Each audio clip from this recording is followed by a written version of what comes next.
I was 10 when my world turned upside down. Losing Dad was like losing a part of myself.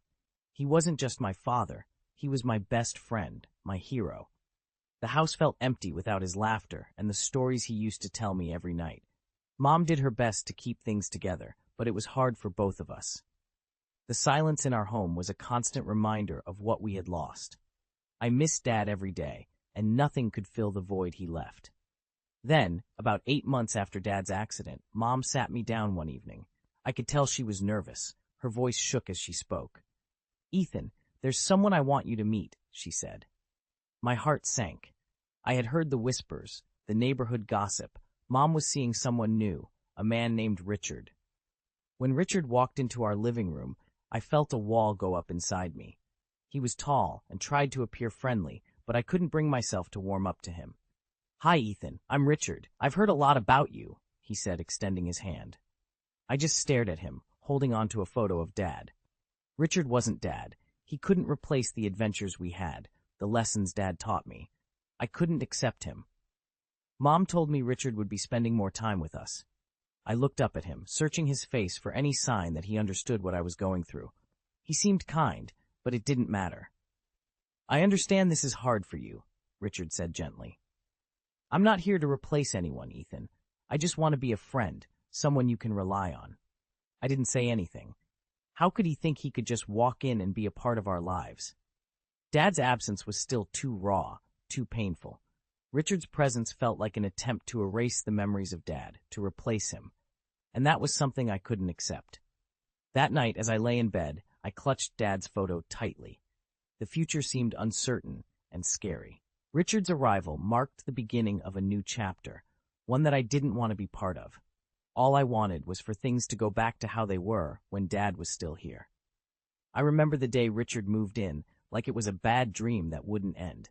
Boxes and furniture cluttered our living room, each one erasing more of the home Dad and I had known.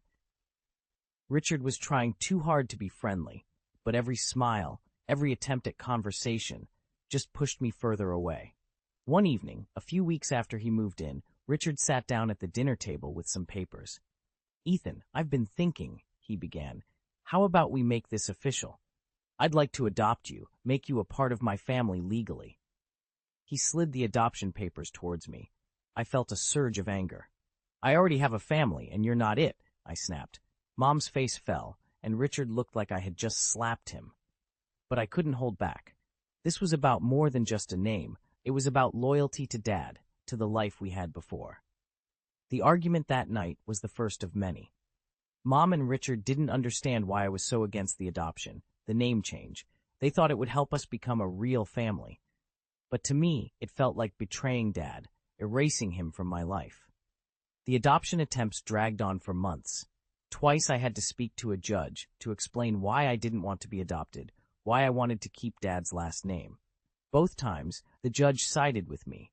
Relief washed over me each time, but it also widened the gap between me and Richard. Richard couldn't hide his disappointment. "I just wanted to bring us all together, Ethan," he said one night. "I thought if you took my name, it would be a fresh start for us." But I couldn't. Dad's name was a part of me, of who I was. "It's not just a name," I told him. "It's the last piece of Dad I have. I can't give that up." Things got even more complicated when Mom and Richard had Lily, their first daughter, together. Richard tried to use her birth to bring us closer. "She's your sister, Ethan. Don't you want to share a name with her?" he asked. But it wasn't about sharing a name with Lily. It was about holding on to the past I wasn't ready to let go of. "I'm connected to Dad with this name," I said firmly. "That's more important to me." I watched as Richard and Mom whispered to each other, frustration and sadness in their eyes. I knew they were disappointed, but I couldn't be the son they wanted, not at the cost of losing my connection to Dad. That night, lying in bed, I felt more alone than ever. Part of me wanted to make Mom happy, to give Richard a chance. But another part of me, a bigger part, clung to the memories of Dad. I was torn between two worlds, and I didn't know how to bridge the gap without losing a part of myself. The arrival of Lily, my first half-sister, changed the dynamics in our house. Mom and Richard were overjoyed, and even I couldn't deny the sense of new life she brought into our home. But her presence also intensified Richard's efforts to blend our family into one. When Lily was about 6 months old, Richard sat me down for a talk. "Ethan, don't you think it's time to reconsider? Taking my name could show Lily that we're a united family," he suggested. His words hit a nerve. "I'm already part of this family, my dad's family," I replied, trying to keep my voice steady. "Changing my name won't change that." Richard didn't understand. He thought a name was just a name, but to me, it was my identity, my connection to Dad. I couldn't let that go, not even for Lily. Mom tried to mediate, but her words felt hollow. "Ethan, we just want you to feel like you belong," she said. "But I do belong," I insisted. "I belong to Dad's family. That's not something I can just change because it makes things simpler for everyone else." The tension in our house grew with each passing day. Richard and Mom couldn't see why I was so adamant about keeping my name, my identity. They saw it as stubbornness, a refusal to move forward. When my second half-sister Emma was born 2 years later, Richard's insistence only grew stronger. He seemed to think that the more our family grew, the more I would feel the need to conform. But it had the opposite effect. I loved my sisters, Lily and Emma, but every time Richard tried to use them to convince me to change my name, I felt more alienated. It was like he was trying to erase Dad from my life completely, and I couldn't let that happen. The breaking point came when I overheard Richard talking to someone on the phone. "He's just being difficult," he said. "Eventually, he'll realize he's a part of this family, whether he likes it or not." I felt betrayed. To Richard, this was a game of persistence, of wearing me down until I gave in. But to me, it was about preserving the most important part of who I was. That night, I lay in bed, staring at the ceiling. The gap between me and Richard felt wider than ever. I knew I couldn't give in to his demands, but I also knew that my resistance was tearing our family apart. I was caught in a battle of wills, trying to hold on to my past while being pushed towards a future I didn't want. The year I turned 15, everything I thought I knew about my family started to unravel. It began with a casual conversation with Lily, who was then 6. "Mommy says you're lucky because you have 2 daddies," she said innocently. Her words caught me off guard. "What do you mean?" I asked, trying to keep my voice calm. Lily shrugged. "Mommy says your first daddy went away, and now you have Daddy Richard." I felt a cold anger settle in my stomach. They were rewriting history, painting a picture that erased my dad and replaced him with Richard. I confronted Mom that evening. "Why are you lying to Lily and Emma? Why are you telling them Richard is my dad?" Mom looked taken aback. "Ethan, we're just trying to make it simpler for them to understand," she explained, her voice tinged with frustration. "Simpler? By lying?" I couldn't hide my disbelief. "They need to know about my real dad, about David." The argument that followed was bitter and painful. Mom accused me of living in the past, of not giving Richard a fair chance. I accused her of trying to erase Dad from our lives. After that night, the relationship with Mom and Richard grew more strained. I felt like a stranger in my own home, surrounded by people who didn't understand me, who didn't respect my dad's memory. The following year, when I found out they were telling people that Richard was my dad, that I was just born before they got married, I felt utterly betrayed. They had crafted a narrative that suited them, disregarding my feelings, my identity. I confronted Mom and Richard again, this time with more anger than I thought I was capable of. "You're lying to everyone," I accused. "You're trying to erase my dad from my life, from everyone's memory." Mom tried to justify it, saying it was easier than explaining the complicated truth. Richard said it was about presenting a united front as a family, but I couldn't accept their excuses. The day I graduated high school, I made a decision. I moved out.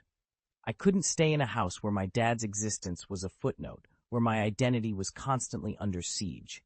Moving out was hard, but it was also a relief. I needed space, distance from the lies and the pressure. I needed to be somewhere where I could hold on to my dad's memory without it being constantly challenged. That night, in my small apartment, I felt a mix of loneliness and freedom. I had lost my family, but I had kept my identity. I had stayed true to my dad, and that was something I knew he would have been proud of. Leaving home was like stepping into unknown territory. I was free from the constant pressure to conform, to forget my dad, but I also felt unmoored, adrift without the familiar chaos of my family life. It was a time for me to figure out who I was, separate from the drama at home. I threw myself into college and part-time work, keeping busy to fill the void. I made friends, people who knew nothing about my complicated family history, which was a relief. I could just be Ethan, not the kid torn between two fathers. Then I met Sophia. She was in one of my classes, and from the first conversation, I knew she was different. She had this way of seeing right through people, understanding them. When I eventually told her about my family, she didn't offer pity or judgment, just a listening ear and a shoulder to lean on. Our relationship grew quickly, and with her, I found the peace and stability I had lost after Dad died. She became my confidant, my partner, my best friend. 2 years into our relationship, we decided to get married. It was a small ceremony, just a few close friends and Sophia's family. I didn't invite Mom, Richard, or my half-sisters. The decision was painful, but I knew their presence would bring back all the old tensions and hurts. When Sophia and I welcomed our son Daniel into the world, it felt like a fresh start, a chance to build the family I always wanted. We named him after my dad, but not the name everyone called him. We gave him the name Dad always wished he had, the one he wrote in his journal, dreaming of what could have been. Starting my own family brought a sense of healing, a way to honor my dad and continue his legacy. But it also reopened old wounds. Mom reached out, wanting to be a part of her grandson's life. Against my better judgment, I agreed to meet up. The first time Mom and Richard saw Daniel, their reaction to his name stung. Richard couldn't hide his disappointment. "You named him after her father, but you wouldn't even consider taking my name," he remarked bitterly. I bit back a sharp reply. It was clear they still didn't understand. My son's name was a tribute to my dad, a link to the past that I cherished. Our subsequent meetings were strained, especially when my half-sisters asked why Daniel wasn't named after Richard. I tried to explain, but they parroted back the narrative Mom and Richard had fed them. It hurt, seeing how deep their lies had penetrated, shaping even the youngest minds in our family. After the last tense visit, I sent Mom and Richard a message. I made it clear that if they didn't address the girls' comments, we wouldn't see each other again. Their response was dismissive, defending the girls' right to their opinions. I ended the message exchange feeling more disillusioned than ever. I had hoped, perhaps naively, that becoming a father myself might bridge the gap between us. But it seemed the divide was too deep, the misunderstandings too entrenched. Lying in bed that night, holding Sophia's hand while Daniel slept peacefully in his crib, I wondered if I had made the right decision in letting them back into my life. The desire to connect with my family was natural, but at what cost? The peace I had found with Sophia and Daniel was precious, and I wasn't sure I was willing to risk it for a relationship that seemed doomed to misunderstanding and hurt. I had always hoped, somewhere deep inside, that one day things would get better with Mom and Richard. But each attempt to reconnect seemed to widen the rift between us. After the birth of Daniel, I felt a tug of responsibility, a need for him to know his extended family. So, despite my reservations, I initiated contact with Mom. We met a few times, each encounter a tightrope walk of managing emotions and expectations. The first meeting was the hardest. Mom and Richard's reaction to Daniel's name was like a slap in the face. It was as if they had expected me to let go of my dad's memory, to fully embrace Richard as my only father figure. Their disappointment was palpable. "You could have chosen a name that represented all of us, a new start," Richard had said, barely concealing his disdain. "It's not about you," I had replied sharply. "It's about honoring my dad, something I've been trying to do my whole life." The second and third meetings didn't fare much better. My half-sisters, now older and influenced by Mom and Richard's narrative, questioned my choice of Daniel's name. "Why didn't you name him after Daddy Richard?" one of them asked innocently yet pointedly. I tried to explain, but their young minds had been shaped by the story they had been told. To them, Richard was the wronged party, a father figure denied recognition by his stubborn stepson. The last meeting was the breaking point. Mom and Richard sat there, almost smug, as my sisters challenged my choices. It was clear they had no intention of correcting the girls' misconceptions. Afterwards, I sent them a message. I was blunt, perhaps more than I should have been. I told them that unless they were willing to respect my choices and correct the girls, there would be no more meetings, no more attempts at reconciliation. Their response was dismissive, almost taunting. They accused me of overreacting, of being childish. The girls have a right to their opinions, they said. You can't take their grandson away from them. That message hit me hard. They still saw Daniel as a pawn in our family drama, not as my son, a new life separate from our past conflicts. I sat there, phone in hand, feeling a mixture of anger and despair.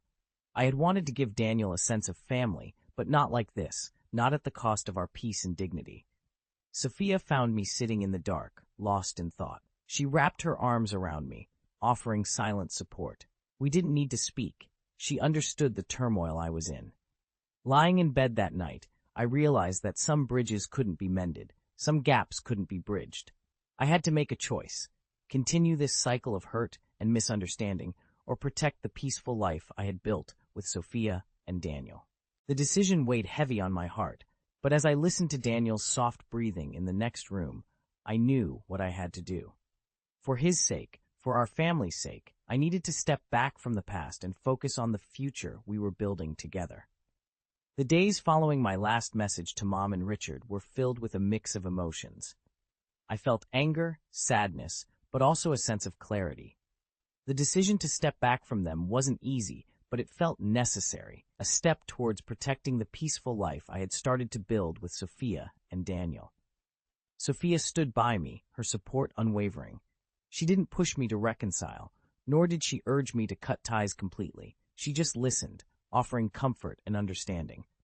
As I watched Daniel grow, his innocent laughter filling our home, I realized what I had to do. I wanted to break the cycle of hurt and misunderstanding that had overshadowed my life. I wanted Daniel to grow up in a home filled with love and peace, not the tension and conflict that had dominated my childhood. I thought about my dad a lot during those days. What would he have wanted from me? Would he have wanted me to keep fighting, to keep trying to bridge the gap with Mom and Richard? Or would he have wanted me to find my own path, to focus on the family I was building? The answer, I felt, was clear. Dad had always wanted the best for me to be happy and at peace. Holding on to anger and resentment wouldn't honor his memory. It would only tarnish it. So I made a choice. I decided to let go, to move on. I didn't cut Mom and Richard out of my life completely, but I set boundaries. I made it clear that our relationship would be on my terms, respectful of my choices and my family. I started to focus more on the present, on Sophia and Daniel. We created new traditions, made new memories. Slowly, the shadows of the past began to fade, replaced by the warmth of our present. Years passed, and though the relationship with Mom and Richard remained distant, it was civil. I occasionally sent them updates about Daniel, pictures of him growing up. They responded with polite interest, but we never regained the closeness we once had. As for my half-sisters, I tried to build a relationship with them, separate from the conflicts of the past. It wasn't easy, but over time, we found common ground. They came to understand my side of the story, and I learned to see things from their perspective. Looking back, I realized that stepping back from Mom and Richard was one of the hardest decisions I had ever made, but it was also one of the most important. It allowed me to break free from the cycle of conflict and pain to build a life that was true to myself and my values. In the end, I found peace.